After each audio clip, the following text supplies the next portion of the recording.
வாழ்க்கையில ஏதாவது சாதிக்கலான்னு பார்த்தா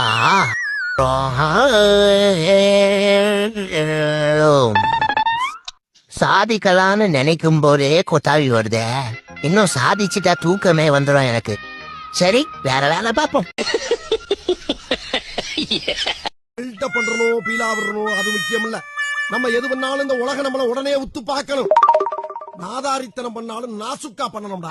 ஆனா நம்ம பண்றது 4 பேருக்கு புரியப்படாது, தெரியப்படாது.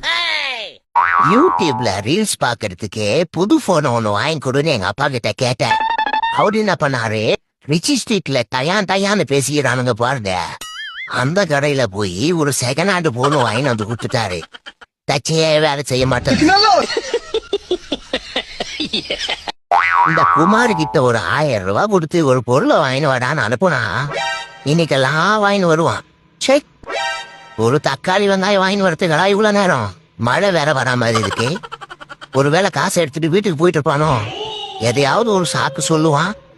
சரி, நாளைக்கு வந்தா பேசிக்கலாம். காலையில இருந்தே மேகமூட்டமாதான் இருக்கு. ஏன் பொண்டாட்டி கிட்ட காசை வாங்கி ஒரு கட்டிங்க போடலாமா? அவ எனக்கும் பாதிய கொடுறான்னு எங்க கேட்பாளோன்னு பயமா இருக்கு. அடாடாடாடாடா, ரொம்ப நாளைக்கு அப்புறம் குளிச்சேன். இந்த அரிப்பு அரிக்குது.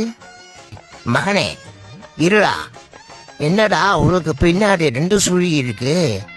அப்ப மாதிரியே 2 பொண்டாட்டி தான் உனக்கும். ஓ, ஏங்க இந்த தடவை தீபாவளிக்கு எனக்கு ஐயோ ஆரம்பிச்சுட்டாலே. என்ன கேட்க போறான்னு தெரியலையே. ஏங்க சொல்றது எங்கேயாவது காதுல வாங்குறீங்களா? இந்த தடவை தீபாவளிக்கு போத்தீஸ்ல இருந்தே சாமுத்திரிகா பட்டி எடுத்து கொடுங்க. ஐயோ, தீபாவளிக்கே பட்டு போட கேட்கிறாளே, பொங்கலுக்கு நட்ப கேட்பாலும்.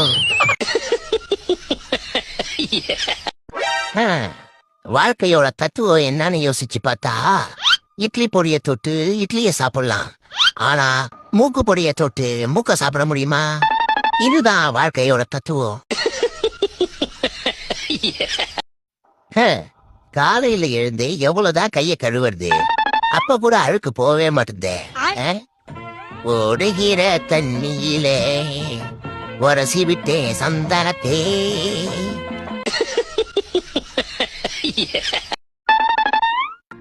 ரெண்டு பர்பி வாங்கி வச்சிருந்தேன். அதுல ஒரு பர்பி தான் இருக்கு, இன்னொரு பர்பியை காணோம். உண்மையிலதான் டவுட்டா இருக்கு. வாயத்தோடா. வாய்க்குள்ள பார்த்தா பர்பி மாதிரி தான் இருக்கு. ஐயோ, கண்டுபிடிச்சானே. அண்ணன் தம்பி 3 பேரும் ஒரே வயிற்றுல தான் பிறந்தோம். ஒண்ணு மட்டும் ராகு காலத்துல பிறந்ததா என்னன்னு தெரியல. குச்சியை எங்க வச்சு குத்துறான் பாருங்க. ஆஸ்பத்திரிக்கே போகாம குடும்ப கட்டுப்பாடு பண்ணி விட்டுருவான் போல இருக்கே.